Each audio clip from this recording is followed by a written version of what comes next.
काल दिनांक 10 डिसेंबर रोजी भारतरत्न डॉक्टर बाबासाहेब आंबेडकर यांच्या पुतळ्याजवळ संविधान बुकाला काही लोकांनी त्यावरील काच फोडली आणि या अनुषंगाने सर्व समाज बांधवांच्या भावना दुखवल्या।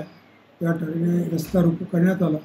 त्या ठिकाणी मी स्वतः व पोलीस अधीक्षक आम्ही जाऊन सर्व समाजाचं त्याबद्दल समाजाला आवाहन केलं की आपण शांतता प्रस्थापित करावी।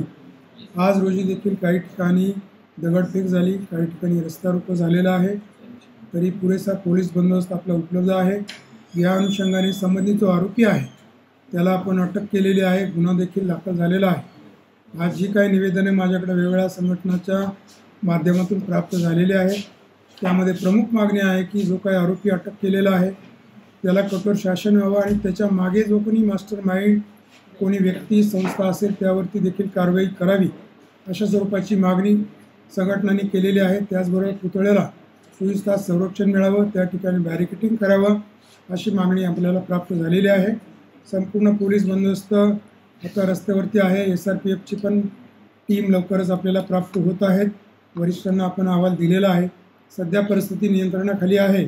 मात्र मी सर्व समाज बांधवांना, परभणी जिल्ह्यातल्या नागरिकांना आवाहन करतो की आपण कुठल्याही अफवावरती विश्वास न ठेवता शांतता व सुव्यवस्था कायम राहील यासाठी आपण स्वतः व आपले जे काही तरुण मुलं आहेत त्यांना देखील आपण सूचना द्यावी आणि या परिस्थितीमध्ये जिल्ह्यात शांतता राहील यासाठी दक्ष राहावे, अशा स्वरूपाचं नम्र आवाहन मी आपल्या माध्यमातून करतो।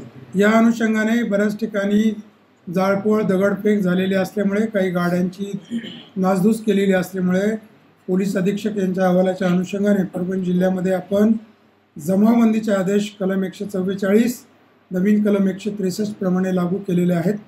तर सर्व नागरिकांना मी आवाहन करतो की या आदेशाचं पालन करावं व जमावबंदी टाळावी।